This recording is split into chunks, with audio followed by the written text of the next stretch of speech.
Having very recently decided to switch from my Nikon Z8 over to the OM-1 Mark II for my photography, I had another important decision to make. Which lens was I going to purchase for my wildlife photography? There are many great lenses available. I could have bought a number of lenses or one lens. It was a tough choice and I did consider quite a few things, but ultimately I made my decision and I've decided to go with this lens here. This is the OM 150 to 400mm lens, F4.5 aperture with a built-in 1.25 times teleconverter. I've been using it a lot over the last 3 weeks. And I've got 50 wildlife images taken with this setup to show you in this video, and we're going to discuss them and lots of interesting points. So I'm going to talk about many things. How good is this system as a whole for wildlife photography? How good is the internal teleconverter? How is the autofocus, subject detection? Can you crop with this setup? Can you crop with micro four thirds? How does the noise look? How do the backgrounds look? People think that's very, very important for wildlife photography.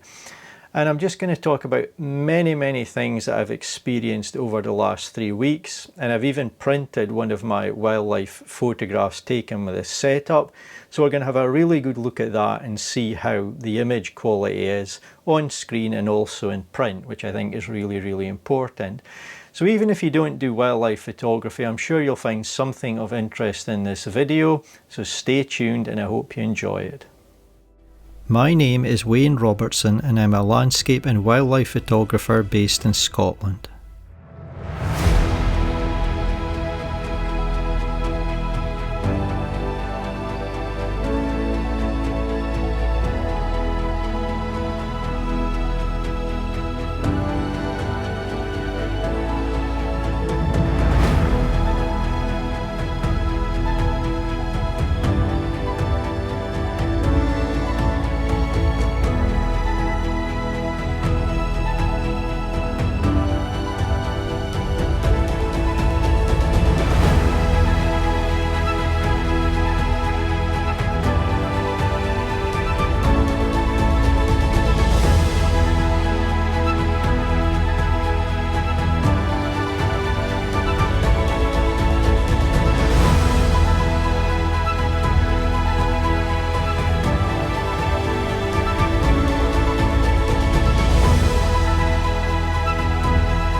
So to start off with, I want to talk about very briefly why I decided upon this lens and not any of the other fantastic lenses that are available. So one of my main reasons for switching from the Nikon setup, all the Nikon gear that I had, over to the OM-1 Mark II was to save weight. And you may be thinking, well, you've bought quite a big heavy lens there. There are much lighter alternatives available, and that indeed is true. I won't argue that point. However, for me, coming from the setup that I had over to this lens, I have made a massive weight saving reduction, a weight reduction in my overall kit, which I'll very briefly show you in a minute. I'm not going to go over specs or anything about this lens. If you want to know, what all the switches and so on do, I won't waste your time because you can find that much quicker on the OM website. But yeah, the weight saving is important to me, and as a whole I have tremendously saved weight in regards of my overall wildlife setup, and I'll cover that in just a second. But what attracted me to this lens is a number of things. First of all, I've been doing wildlife photography for many years and I'm very familiar with the focal lengths that I use. And I would say this lens is going to cover, 99% of what I need in one lens. So previously on the Nikon, and we're talking in full frame terms of course with the Nikon, I had a 100 to 400, I had a 1.4 times teleconverter, and I had an 800mm prime lens as well. And I was using a lot of that focal length. Least used would be the very widest end and the very longest end. So when I say the longest end, I mean putting the 1.4 times teleconverter onto the 800mm, which took me, it was 1100 and something millimeters. I didn't use that too much, and I wasn't at, say, 100mm too often either. So it was more just in from those edges a little bit. And that is now all covered in one lens. So I don't need to carry two lenses. I don't need to carry a teleconverter. It's not that I'll never use a teleconverter on this lens, but I don't really see an urgent need to have one because it covers such a wide focal length range. So I can now pretty much take one lens with me to go out and do wildlife photography, and as I say, I think it's going to cover 99% of what I do very easily. The other reasons, of course, the internal teleconverter, that is very, very important to me. The fact that it's got fantastic image quality, which we'll talk about in this video, and also the zoom. Now, some people love a prime lens for wildlife photography. I'm very much in favour of that myself, but I think ultimately having this focal length range in one lens, the versatility of that, it's just huge. So I mean, 1 minute I could be photographing a small bird, say a long-tailed tit, a robin, whatever it is, and then just in front of me, you know, across a path or through a river comes a deer. I think I'm pretty much covered to do everything I need, no matter what I find, in one day with this lens. And you know, there can be reasons for having a prime lens. I can certainly see, you know, if I knew a place where the OM system 300mm f4 lens was going to be absolutely perfect, the ideal focal length, and I had that lens, I would choose to go with just it if I was really concentrating on one subject. But you know, I just think this lens can't be beat for the focal length range that it offers. It really is something unique. And I have made a huge weight saving, and to me it may seem strange if you're using the OM system gear and you're using their very smallest, lightest lenses, and you've been doing that for years, and you suddenly pick up this and put it in your camera, you may think, wow, that's a big heavy lens. But when you've came from the setup that I've been using and the setups I've been using over the years, this is very, very manageable and light, both in my hands and in terms of my backpack. So those are the main reasons why I decided upon this lens.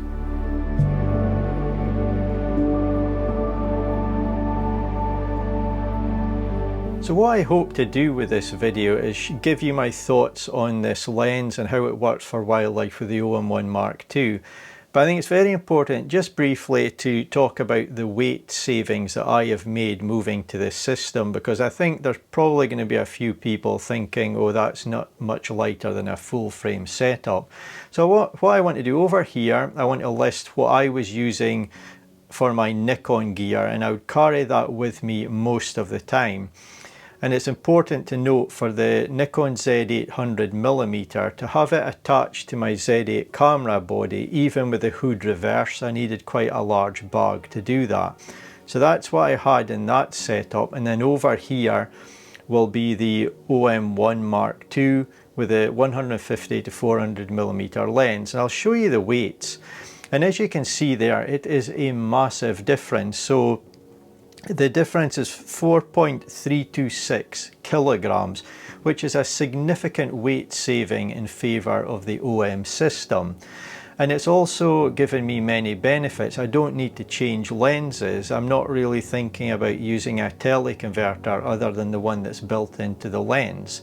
So as you can see, even if I'm only using one lens on the Nikon setup, say the 800, to get close to the focal length offered by the OM system lens, it's still a big saving in terms of the camera body and the lens and so on.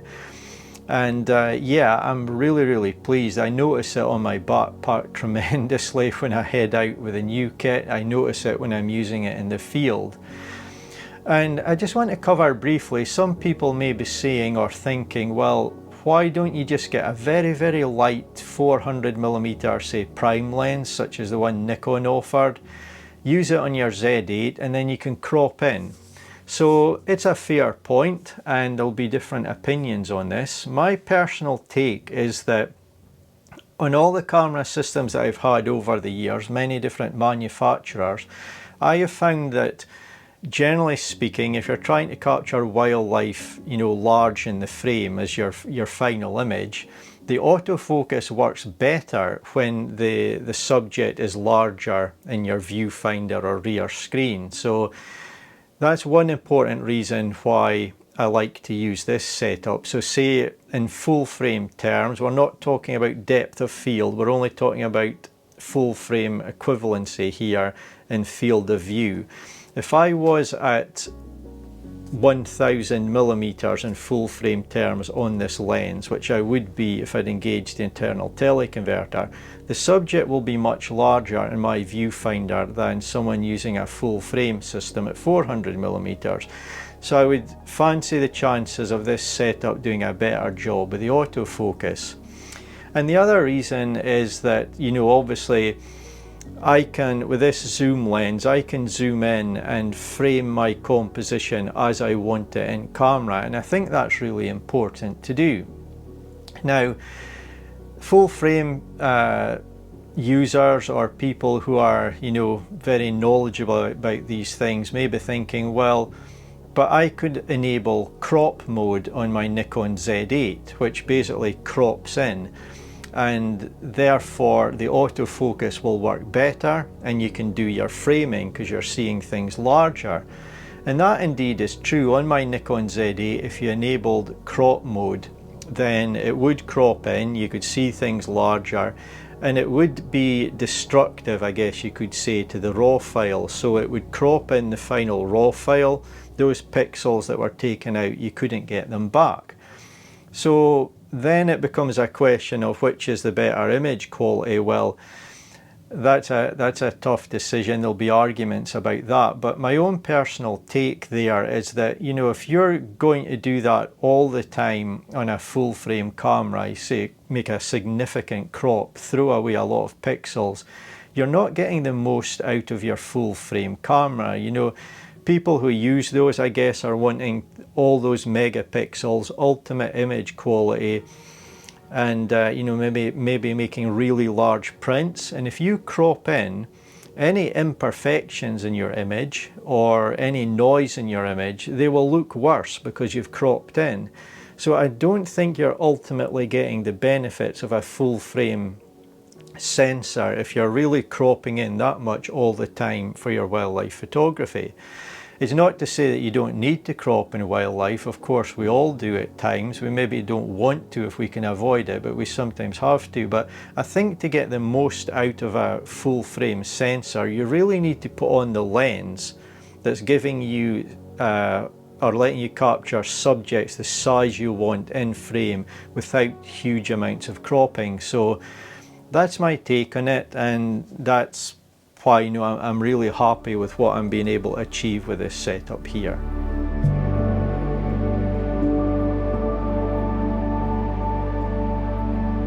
The next thing that I want to talk about is image quality. This is really important, I guess, to many of us. We want our images to look nice, and when we're capturing wildlife, we like to see lots of detail.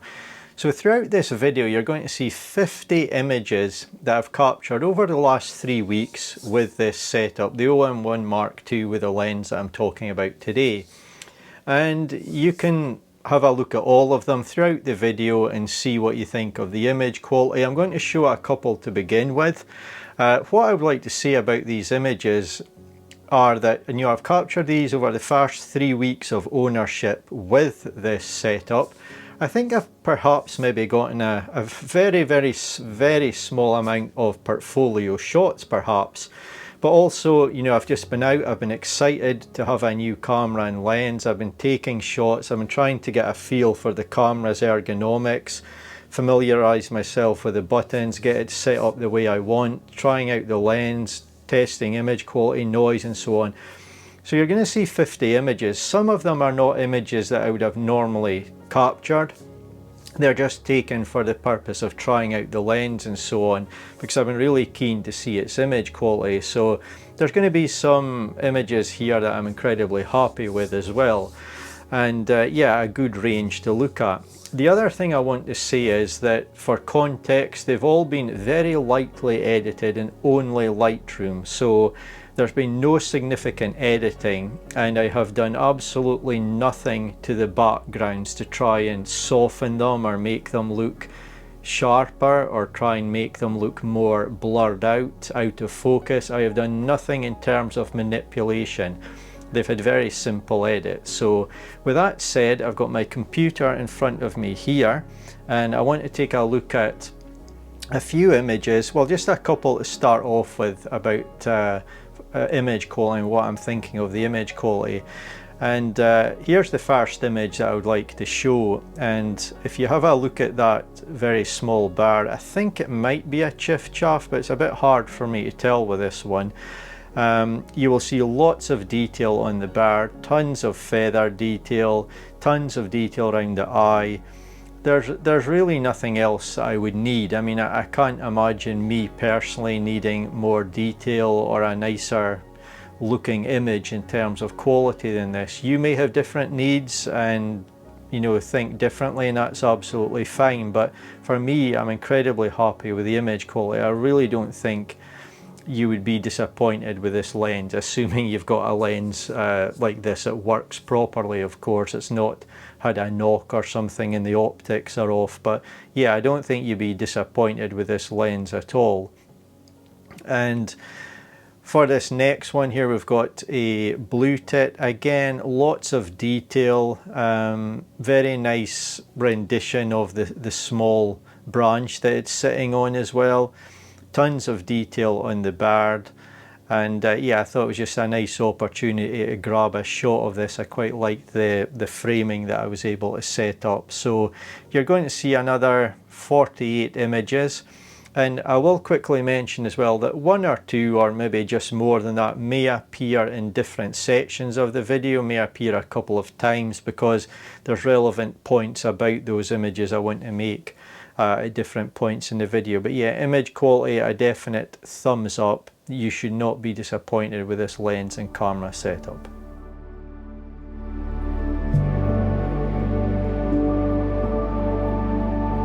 The next thing I'm going to mention is the build quality of this lens. I think it's best to talk about that and give a definitive opinion after it's been owned for perhaps a year.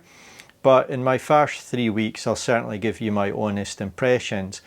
And I have used very high quality telephoto and super telephoto lenses across a number of different companies over the years. Nikon, Canon, Fuji. I've used a lot of their best lenses.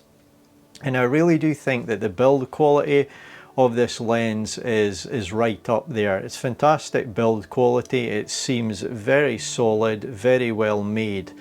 The weather sealing is meant to be really good. I haven't personally tried that yet. I have been caught in a few quite heavy rain showers. Absolutely no problem there. But it does feel really solid and nicely made. There's nothing really that I would change there. There's two small points that I would make, and that they're not minor, they're not major issues, sorry, at all. They're very, very minor things. One is simply that when I've been holding the lens to begin with and resting it on my left hand, the lens foot, I have found it a little bit uncomfortable. I've found a tendency for it to slightly dig in. I don't think it's a major issue whatsoever. Perhaps if the lens was half the weight but the same design of the foot, I wouldn't be feeling a thing. It's something that could go away over time. It wouldn't be an issue if I was wearing gloves, and I mean, it's very easy to come up with a solution to this. But I just found the edges of the lens foot just a little bit uncomfortable in my hand, but really nothing major at all. I'm nitpicking here. The other thing that I'd like to mention, again, this is not an issue, but I'm more mentioning this in case it's maybe of help to anyone or perhaps eases someone's mind out there. But But when I put this lens onto my camera, the lens mount onto the camera mount, there is a tiny little bit of rotation or play where the mounts meet, and it is very, very minor. I would not normally notice it during daily use. It's just something that I've felt very, very occasionally, and I'm not encouraging anyone to do this, but if you was to hold the lens really, really solid and move the camera, it can turn just a fraction of an amount. I would say maybe a millimeter or so, and I'm not encouraging anyone to start doing that with their lenses. I really don't want you to damage your camera or your lenses, but there's a tiny little bit of play there. And what I want to mention is that this is something I've noticed on Canon, Fuji and Nikon as well, specifically with really large telephoto lenses, heavy lenses. And many other people may have lenses such as this one, and theirs may have no movement whatsoever. But for me personally, and all those different companies' cameras and lenses over the years, I had it on my Nikon Z800 as an example, straight out of the box onto the camera. When the camera was quite new, I've found the same thing. So I think there could be a number of reasons for this. There could be manufacturing tolerances, so a little bit of movement is okay. It's only really a problem if your camera loses communication with the lens and they're not talking to one another. That's certainly not happened. This lens has performed flawlessly for me over the last 3 weeks, and I've used it a lot. So that's when it would be an issue. Or if the movement, if this was the camera, if the movement is in that direction, up and down, or it's tilting that way, I'm on about rotational movement. So if it's just that, I personally don't think it's an issue. I've noticed it on so many other camera bodies and heavy telephoto and super telephoto lenses.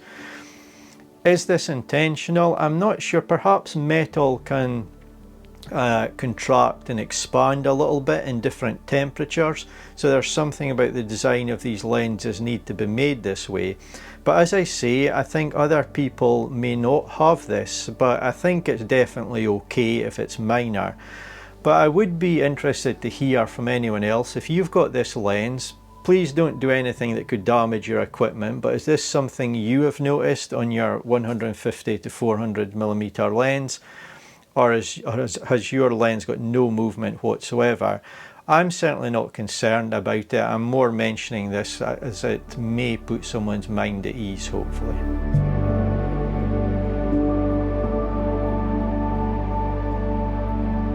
The next thing that I want to talk about is the internal 1.25 times teleconverter on this lens, which you engage just via the little switch here near the lens mount.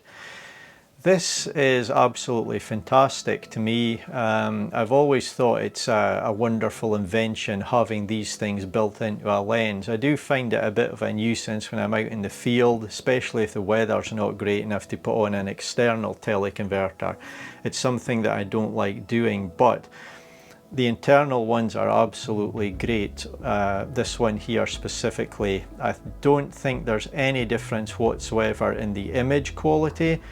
If there is, it must be at least 99% as good as the lens is without the teleconverter engaged. You really don't notice any difference, and I think it's a fantastic tool to have on this lens. Now, I read some back a while ago, the internet's got so many interesting discussions that take place, but I did read a few people saying because it's only a 1.25 times teleconverter, it's useless, waste of time. It should have been a 1.4 or a 2 times teleconverter, and they'd rather just crop in. Well, the lens maxes out at 400 millimeters, and if you're at that and engage the teleconverter, it jumps to 500 millimeters. So are they basically saying 500 millimeters is useless and there's no difference between that and 400? Quite a ridiculous statement.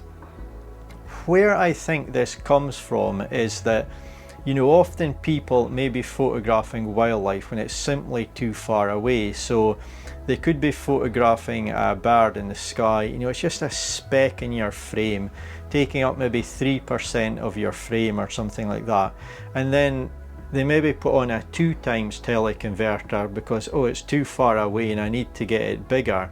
But if it's that small to begin with, even putting on a 2x teleconverter is not really going to be of any benefit. It's a waste of time. I don't think that's how teleconverters are meant to be used.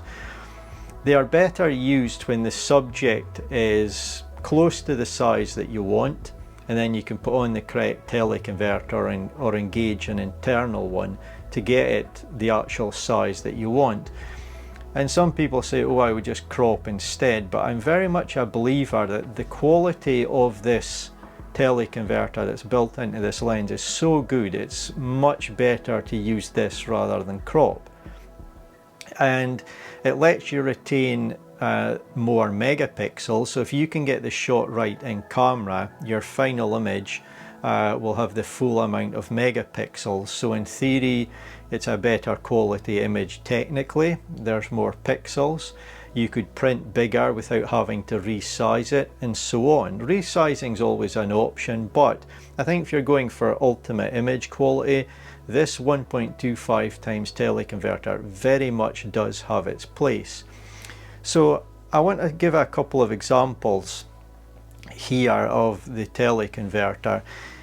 Here's a bird sitting on the cliffs. I think it was a fulmar, and it's not tiny in the frame, but it's certainly not large in the frame. And you know, if I was wanting to see tons of detail on this bird, I would have liked it a bit bigger. I would have needed to be a fair bit closer, perhaps maybe 15-20 feet closer. But if you're going for an environmental shot, I think this size of bird is okay. But I just wanted to show, even with a bird this small, if I engage the 1.25 times teleconverter, this is the result. Now, I may have moved slightly in terms of left, right, or the cameras went down a bit, and I was shooting through grass. But just take a look as I go back and forth between these images at the difference in size of the bird itself at 400 millimeters versus jumping to 500 millimeters with the internal teleconverter engaged. And to me, that's certainly a worthwhile difference. And you know, if the bird had been half the frame in height, and then I engage the 1.25 times teleconverter, it's going to get significantly bigger. So I'm just using that as a sort of example of the difference it can make.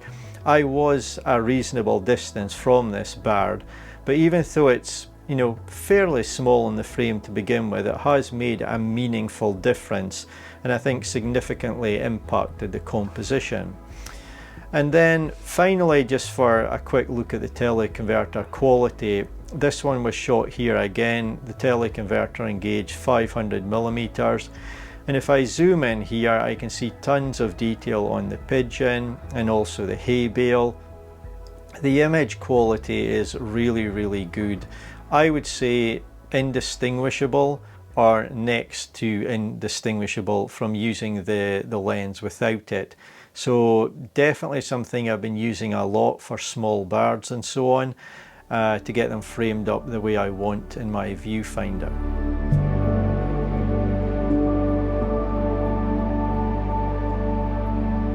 A very useful feature of this lens is that its minimum focusing distance is 1.3 meters. So something that I think is absolutely incredible on this lens is its minimum focusing distance, and that is 1.3 meters, which is incredible for a lens of this type. And people who like to get really close to much smaller wildlife, that's going to be a huge benefit to them. They're going to be able to take some great photographs. So to illustrate just how close you can focus with this lens, bear with me, it may take a minute, but as you can see, this broken part of tree here right at the tip there is where I'm going to focus. So let's see how close I can get. So that's no problem there. You can focus, can still focus. Can't focus there. If I ease back a little, there. I could focus, but that is the distance that I'm able to focus, and I find that absolutely incredible, and it's something I'm definitely going to utilise in my photography. As you can see there from that video clip, this is incredibly useful. I mean, I can imagine taking some great shots of things such as butterflies, utilising this feature. And I'd like to show you an image of a frog that I captured fully utilising this. I was probably at or within, I would say maybe within a centimetre of the minimum focusing distance. This frog was tiny. I noticed it on the ground. It was probably, I would say, about 2 centimetres long, 2.5 or so at very most. It was a really tiny frog. And I had the lens. It was one of my first few days with a lens, and I decided it could make for a really nice photograph. So if I'd been using my Nikon Z8 with my 800mm prime lens, I think the minimum focusing distance on that lens is 5 meters versus the 1.3 on this lens here. So I would never have been able to get this shot with my Nikon and the Z 800mm lens. And it's a shot that I really like. I feel that I'm down in the frog's world, seeing things from its perspective. And if you just look on the blade of grass just to the left of the frog's eyes, there's a tiny insect there. It's out of focus. I don't know if the frog was watching that or not, but just a shot that I'm really pleased with. And I'm going to talk about backgrounds with this lens later on in the video, but if you have a look at the background as well and the foreground, I think that looks really nice. I couldn't really ask for much more. It's a matter of taste and it's subjective, of course, but yeah, I'm really pleased with this image, and I can find, or I think I'll find, this minimum focusing distance to be very useful moving forward.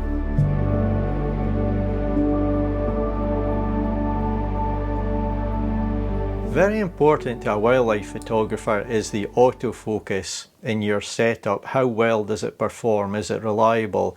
So I'm using the OM-1 Mark II in partnership with the 150 to 400mm lens that I've got here. And together I would say the autofocus is impressive. I've been really pleased with it. It's not perfect. It won't be on any camera system, no matter how much money you spend. You're not going to get a 100% perfect autofocus system that does everything you want. It's always going to struggle at times. It'll struggle more in certain situations, but I've been very pleased with it. It's very quick, very responsive. So if I focus at something close and then much further in the distance, and I'm going back and forth between different distances, different subjects, it's very snappy, very responsive. So I've been really pleased with that. I've only used this setup for 3 weeks. I think it would be better to talk about it, you know, if I'd been using it for 6 months solid.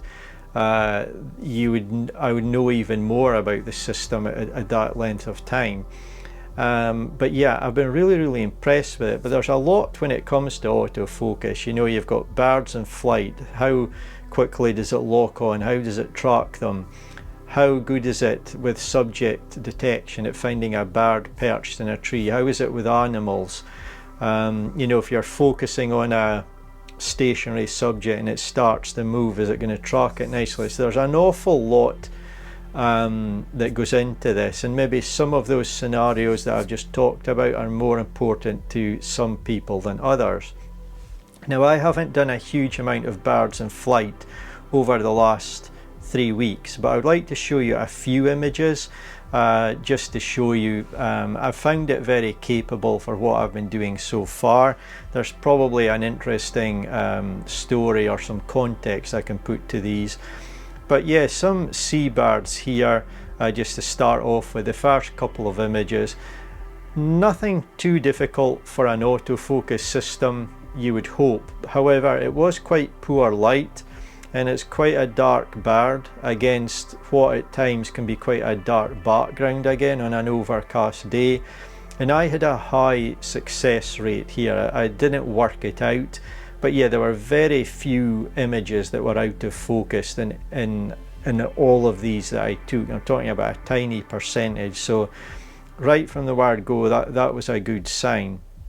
Here we've got a picture of a J, and I was tracking this as it came in from the left, and you will see there, if you can picture it coming in from the left and slightly higher up, or about vertical to where it is. I think it did come in slightly higher up, but regardless, it was passing by these trees, and I had it in focus to the left of the tree that you can see, and then it came by behind some branches, and then the camera got it in the gap again, so I was quite impressed with that.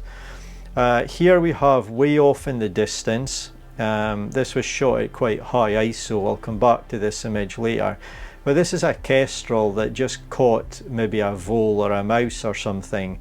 It was a long way off, and it picked out the bird very well and got a lot of in focus images in this sequence. Very few were out of focus, so you know, based on what I've been achieving with other cameras in the past, not just the Nikon but other cameras, I think it's doing really well here. I certainly don't feel I've sacrificed anything coming to the system.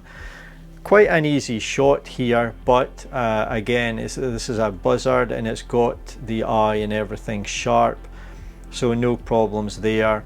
Here's a heron now flying along, and I think every image in the sequence of the heron, and you know, probably I just took it for maybe a second or so, but resulted in quite a lot of images, and the same for the buzzard. They were all sharp. I didn't think it missed focus in any of those.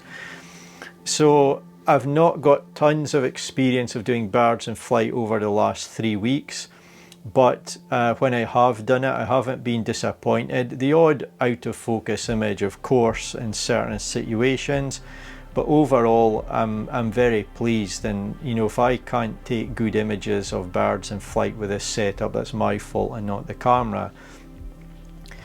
I'd like to talk about the subject detection, specifically for birds at the moment. So I have been photographing a lot of birds, you know, on the ground and trees, perched and so on, and this is something that I've been really pleased with, and I hope I don't upset anyone here, but when you turn on subject detection specifically for birds, I think the camera is recognizing birds a bit better than my Nikon Z8 did. I noticed the box would wander a bit on the Nikon Z8 onto the background or onto twigs and so on, and I'm not saying that can't happen with the OM-1 Mark II, it could happen with any camera, but it's definitely happening less, and it is finding birds much easier. There will be times cameras struggle, any camera, no matter how much money you throw at your photography and your photography equipment, cameras will struggle to identify subjects. We just expect too much. We as the photographer need to know, and we need to take over control of the camera and try and get the focus done correctly ourselves. But it really has been quite impressive for, you know, stationary birds.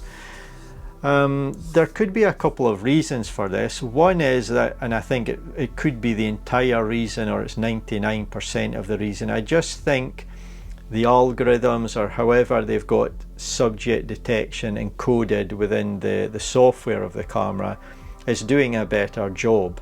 So that's one reason, and also with the increased depth of field, perhaps that gives it a little bit more leeway, but I think probably it's just really good at recognizing birds. I'm not saying it's perfect though. There was one little example which I remember. There was a bird, a little bird flew past me into a very thick tree, lots of branches and leaves and so on, and it was quite dark and overcast, and I looked with my eye and I couldn't quite see it, but then I thought I did, so I quickly took up the camera. I was more just curious what kind of bird it was, and when I was looking through the viewfinder, although I pointed it in the correct direction, I couldn't see the bird, and suddenly, just right away, the box came up,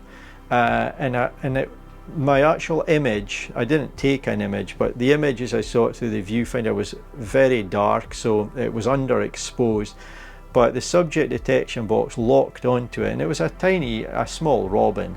But I was quite impressed with that.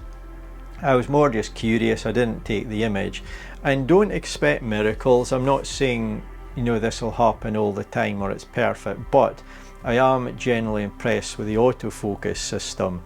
I've also had no issue with deer. I've photographed deer a few times when I've been out, and when you turn on animal detection, it's been working quite well for that. But yeah, overall I'm really pleased. Just don't buy any camera, this one or another one, or any camera and lens combination and think autofocus will be perfect, because it isn't, not yet anyway.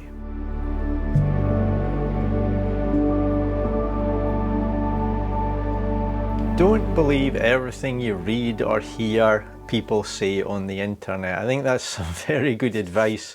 If you want to take only one point from this video, perhaps take that one. But on a serious note, I've read and heard on the internet a lot of people say, you know, back before I had my OM-1 Mark II, that you can't crop on a micro four thirds sensor system. There are not enough megapixels, and when you do crop, the image looks terrible. Well, with the setup that I've got, I do understand this is a really good lens, but yeah, I'm able to crop.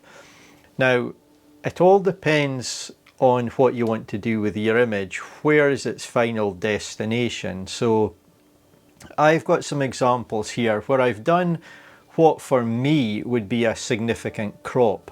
I'm really trying to crop as little as possible. I don't crop in landscape photography unless it's for aspect ratio. Normally, that's my goal anyway. Wildlife I'll crop a bit more, you know, it can be difficult at times, but I think when a bird or an animal is stationary, we don't always need to crop. We do have time to get things right in camera. However, there can be situations, a bird in flight or something's just a bit too far away, we can't get closer perhaps physically, or we're aware we're going to scare our subject. So we have to accept that things are maybe not quite as large as we want, and we have to crop. So I've got a few examples to show you here, and as I said, for me, I would consider these quite severe crops, but you know, everyone's different with how they approach their photography.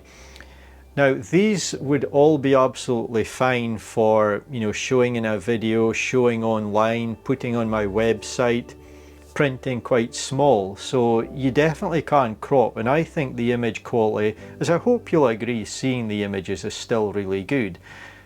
Should I want to print any of these, you know, quite big, I would need to give it some thought. The images may need resized. There's various techniques and things we can do. But having a quick experiment at that, I haven't actually printed, but I've took some of these cropped images and done a little bit of resizing using various techniques. And yeah, I think I could still print these at a decent size, certainly A3 plus if I wanted. But yeah, let's have a look at these and you can make up your own mind. So I'll tell you how much they've been cropped. I'll give you the dimensions of the long edge of the image. So this one, and I'll also put up on screen now the actual native pixel resolution, or the number of pixels that you would get in the OM-1 Mark II if you didn't crop. So this one in the long edge is 3318, and this here was in this field. I spotted it a long way off. It was eating, and I managed to get up, not really close, but I was getting closer, and it was still oblivious to me. I was really being careful not to scare it. I was taking my time, and I was just getting close to, you know, the distance that I wanted to be. I didn't want to push it and scare it and go any closer, but maybe another 15 feet or so I would have been where I wanted, and it still didn't know I was there, and that was ultimately my goal. The ears were up, it was chewing, it was very happy, and as I was looking at it, suddenly it crouched down and the ears went back, and I thought, oh no, have I been seen here, have I scared it? What actually was happening was two people came walking up behind me. They were quite a way off, but it saw them. and it took off. So unfortunately, not the pose I would have wanted, but still excellent image quality. I can see a lot of detail on this hair if I was to zoom in, and yeah, the image quality is absolutely fine. This next one you've seen already. This is a buzzard and it's cropped to 2891 on the long side, so that's a significant crop for me. I wouldn't normally do that. This grebe here is 3874 on the long edge. Hopefully you think the image quality is fine. This one here, 3775. Again, I think the image quality is fine. I mean, when people say they can't crop in micro four thirds, what are they actually wanting to do with the images, and how many megapixels do people actually need? That is the question. And I think it's something that's really important to understand. Now this one has been cropped to 3992 pixels on the long edge. I couldn't get any closer to these. I thought this was quite a special moment. I think this is a mother otter with her young here, and I captured, very fortunately, a fantastic moment. Just I like the look of the two otters and how the young one slightly turned just before they enter the water. No way I could have got closer. It all happened in just a split second, and it was something I was really fortunate to capture. When I zoom in, there is tons of detail on my subjects here, so I'm quite confident I could resize this and print it, you know, at a decent size. Absolutely no problem. So yeah, quite pleased with that one. Here is another big crop for me, 2849 on the long edge, and yeah, when I zoom in and have a look at this bird, there is tons of detail. It's very sharp. You know, I think this is more than fine for sharing, and again, if I wanted to, I'm sure I could print it reasonably okay as well. And this one is 3346 on the long edge, this magpie. Just a quick word about the background on this one. We're going to have a section in the video specifically about backgrounds. The background is chaotic, branches everywhere, very close in terms of distance together. So I think the camera's done a decent job here in partnership with the lens. You are never going to get a creamy, smooth, blurred background regardless of camera equipment here, because I was a long way from the bird and all these branches are basically, you know, at the same distance and maybe just a few inches behind each other and so on. So yeah, you're not going to get an out of focus background with any camera system here, but hopefully those few images show that you can crop quite nicely with this setup.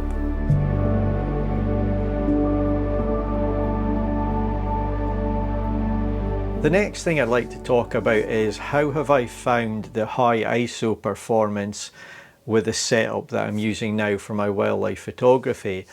Again, if you listen to everything that you read and hear online, you will be thinking, if you believe it, that, you know, the noise in micro four thirds is terrible, the images are unusable once you go to a slightly higher ISO, etc, etc. Now, what I definitely don't want to do in this video is make it sound like everything is perfect on this camera and lens that I've got. There's no problems whatsoever. But my honest opinion is that I've been pleasantly surprised by the look of the noise, the quantity of the noise, and so on at higher ISOs.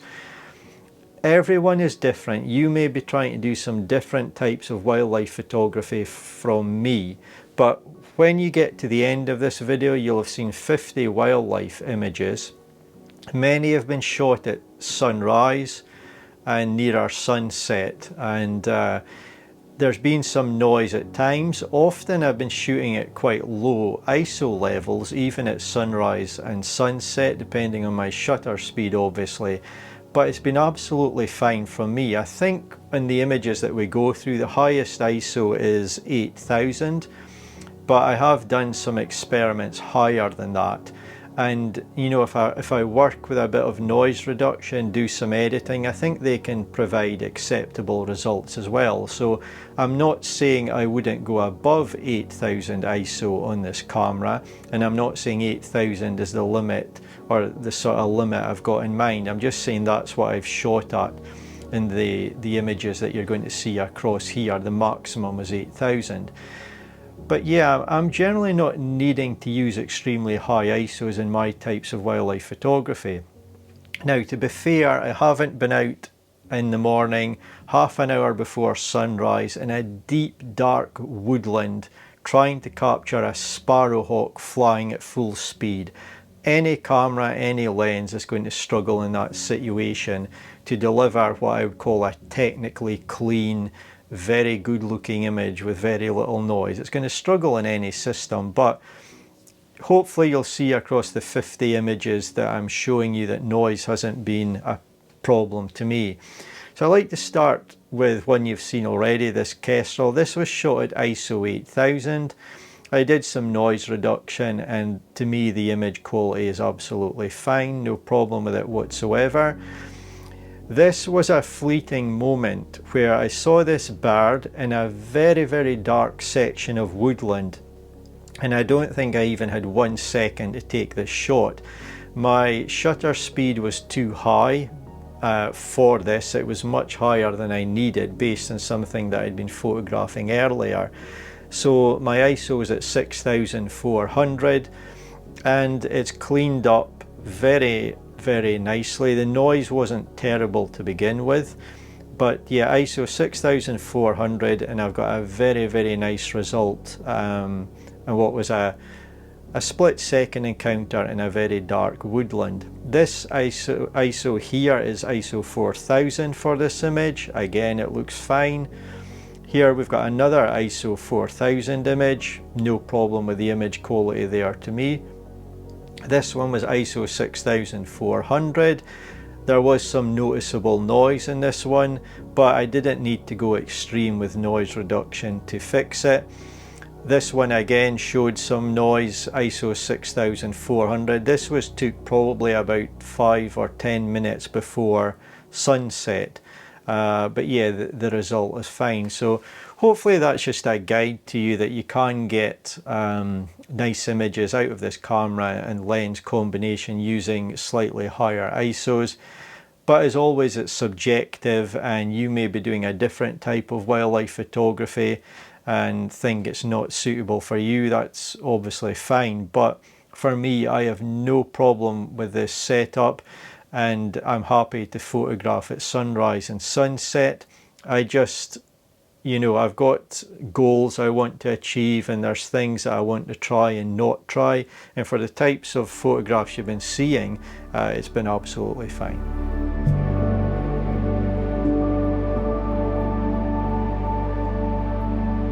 Backgrounds. This is certainly an interesting, often heated topic for wildlife photographers. You can't get a nice wildlife photograph unless your background is blurred out and you don't recognize the background. You've no idea what's there. It needs to be really soft and creamy and blurred and dreamy looking to get a nice wildlife photograph. Or so the internet says. That's not my opinion. I have the opinion that, you know, there's two different types of wildlife photograph that can work very well.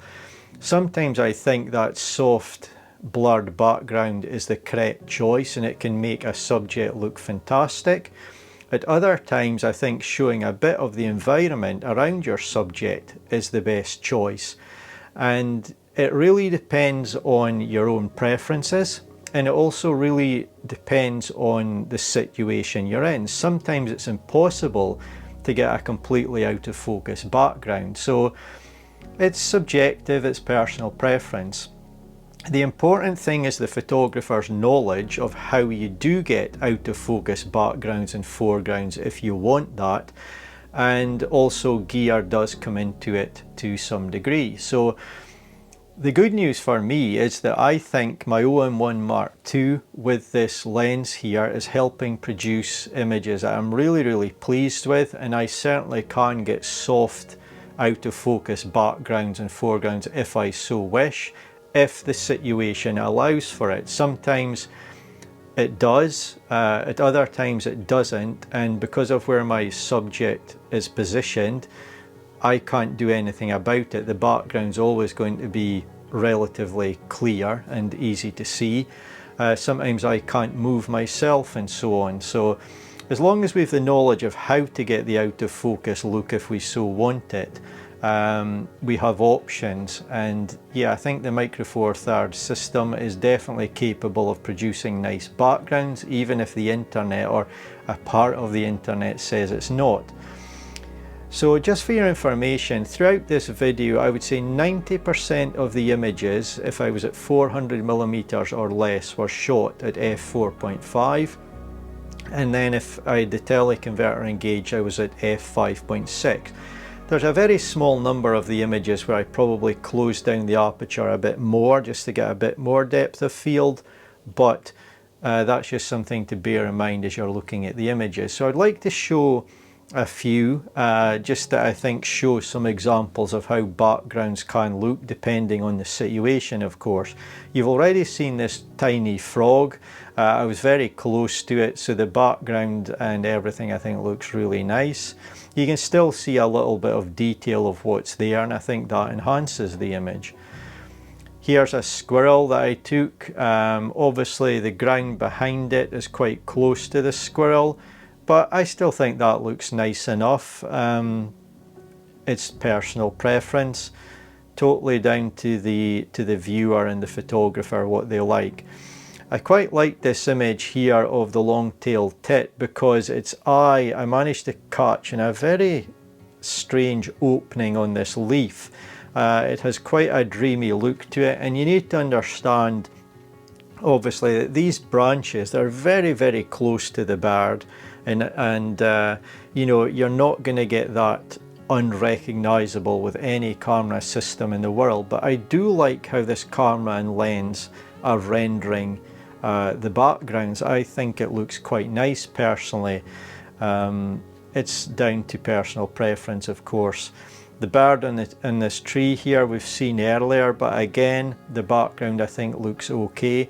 And keep in mind, I've done nothing to try and soften these backgrounds or change them in any way other than, you know, making basic adjustments to the entire image. But yeah, I mean, you could soften these backgrounds up more if you so wished. Here's a lovely out of focus background on this robin here. The post it's on doesn't look too nice. It's obviously a popular visiting spot for some birds. But yeah, the background there, because the situation allowed it and my photographer's knowledge allowed it, I could get an out of focus background. Now here's a situation with this white pheasant where the background is very messy, but it's very, very close to the bird and I was a long way off.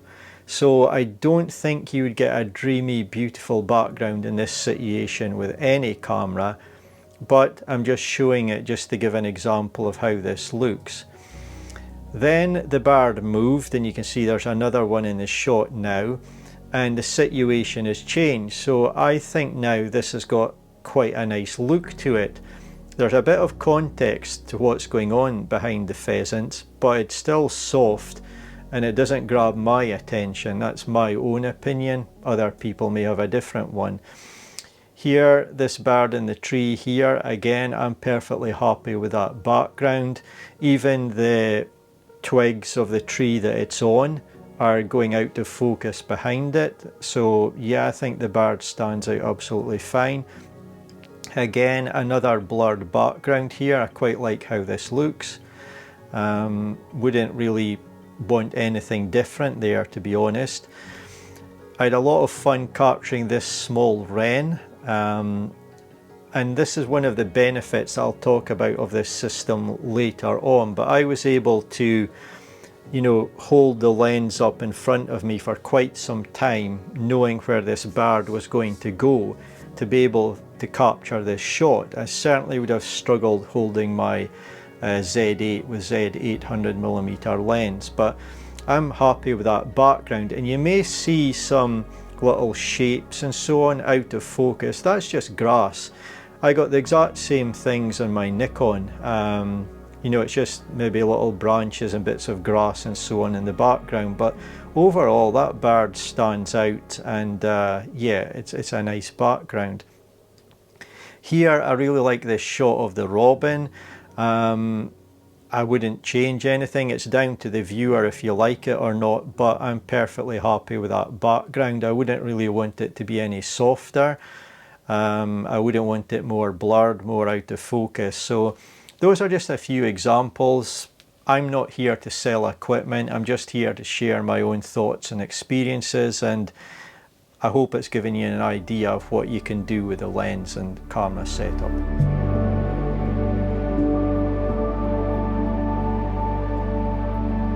Something that I think is really important and a huge benefit with the system I'm using now is the extra mobility and energy that I feel I have for my wildlife photography. This lens here is not the smallest, lightest lens that I've ever used, but it's incredibly versatile and small and light for me. And if I compare it to my Z800 with the Z8, or if I imagine I had the 600mm f4 or the Nikon 400mm f2.8 on my camera, I know I couldn't get into places that are hard to get to so easily. I would be slower, I would be tiring.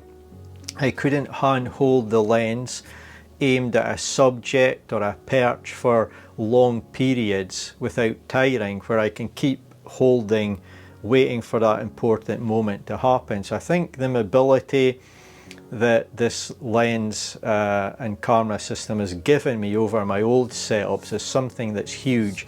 And I just want to show a few photographs here that I really feel I probably wouldn't have even attempted with my Nikon Z800mm. I would have needed the focal length, but I just don't think I would have attempted it. I would have needed probably more than the focal length, to be honest. I think some of these were shot with a TC engaged on this lens here. But I was at a river bank and I just noticed to my right, as I looked down to the river, there was a grey wagtail, and it wasn't bothered by my presence. I was far enough away, so I actually waited until it passed me, and then it was far enough away that I wouldn't be any sort of threat to it in its mind. And then I navigated down this steep, difficult bank. I'm not saying to take risks, always be careful when you're out doing photography because accidents do happen. But there were so many branches in the way and it was quite steep. If I had had my Z800mm prime on my Z8 and my huge backpack on my back, I wouldn't have attempted this, but I was able to quite quickly and carefully, obviously, get down this bank through the trees and so on. My huge backpack that I used to have wasn't there, and it would have been catching everything as I passed.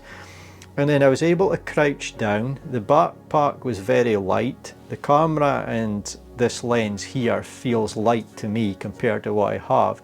And I was able to crouch down in position for a long time, right down where the ground met the river, and watch this wagtail and try and take a few shots at moments which I thought offered a nice photograph. They're not my best photographs ever, but I quite like them and they're nice memories, and I wouldn't have got these images without this setup. So I'll just show you them now. It's all of the same bird, and yeah, a few images here that I'm quite pleased with. They're certainly nice memories, but they certainly highlight the importance of this setup and what I think it can bring to my wildlife photography moving forward.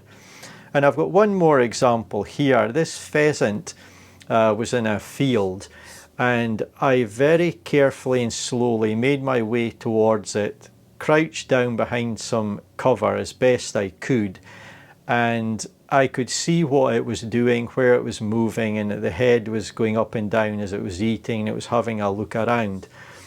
And it can sometimes be quite awkward, you know, crawling along in the ground, and heavy equipment just makes it worse. but I was able to get in position and stay in position with the camera up ready, and then when the moment happened I was able to get my shot. So yeah, something I think it's going to be a huge benefit to me moving forward.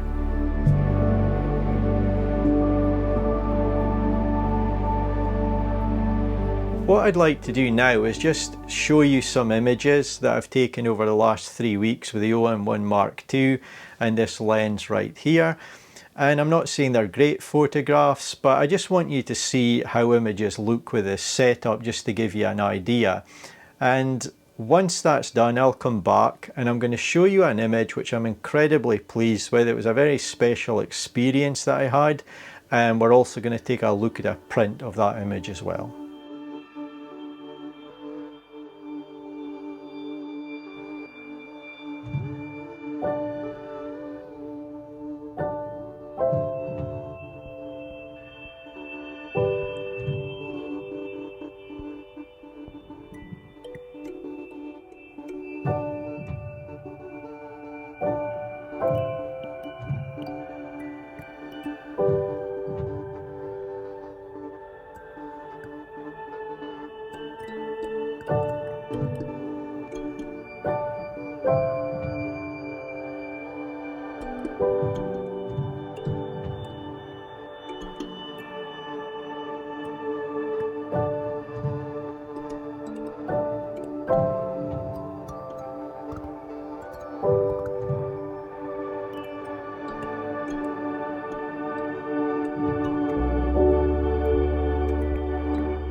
What I'd like to do now is show you a photograph that I've captured over the last 3 weeks, which I'm incredibly pleased with. I think it's my favourite image that I've captured so far with the OM-1 Mark II and this lens right here. And I think it helps show the image quality and what this system is capable of. And it's probably one of my favourite wildlife photographs that I've taken for quite some time. This female sparrowhawk, it was a fantastic encounter, and I was very fortunate to be able to observe this bird for 14 minutes without it being aware of my presence. If it had seen me or knew I was there, it would have been gone very quickly. So I feel very fortunate. And yeah, it's an image that I'm incredibly pleased with. This one has been captured at 500mm, so with the teleconverter engaged.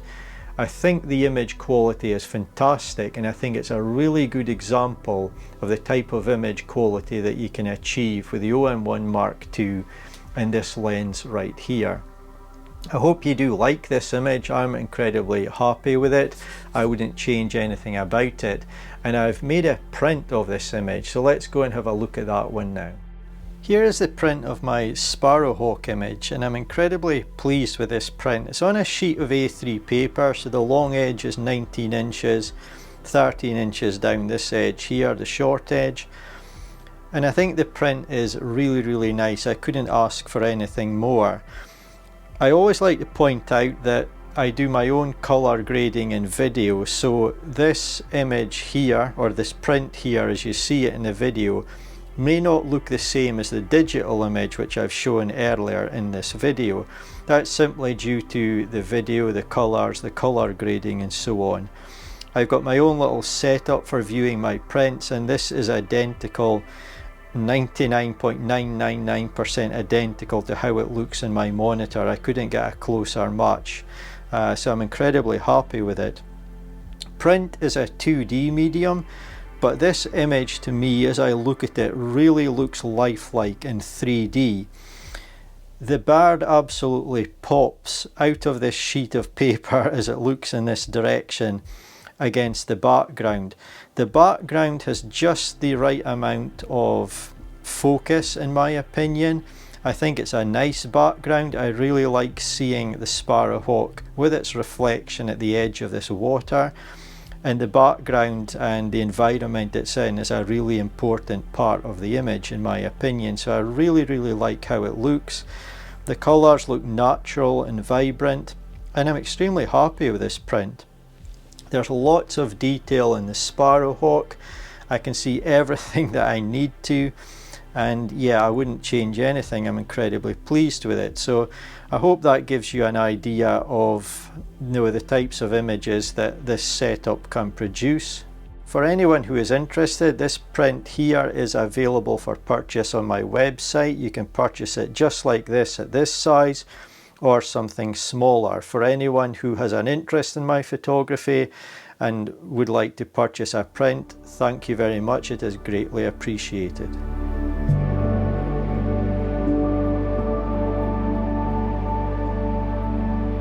In conclusion then, what do I think of the OM-1 Mark II with this lens, the 150 to 400mm f4.5 lens for wildlife photography? My honest opinion is that I'm incredibly happy with this setup. I feel I've made tremendous weight and size benefits in terms of this lens and camera, and going to a smaller backpack and not having to carry multiple lenses for my wildlife photography, not having to change lenses. I almost feel that whatever I encounter, I've got the right tool in my hands for the job with this lens right here. It's not to say I'll never try a 1.4 times teleconverter on this lens, but I really think that 99% of the time this setup right here can do the job for me. And I feel that if I can't take good photographs with this setup that I've got, that is my fault and not the fault of the gear that I'm using. Now, I don't really want to discuss cost as such in this video, because I'm sure everyone is very aware of the cost of the camera body and the lens. Just briefly to say, I'm obviously aware that it's an expensive lens, but if you compare it to the top lenses from say Canon and Nikon, which would be aimed at wildlife photographers, they are obviously much more expensive. I know they're fantastic lenses, I know they're full frame lenses and so on, but I think for the image quality, the focal length range, the internal teleconverter, I do think it offers fair value for money. You're getting a lot in terms of photography for your money, and for me that will hopefully use this lens for many years to come, I'm going to get so much use out of it that I really do think it is worth the money for me. But everyone's situation is different, and I fully understand that. It's an expensive lens.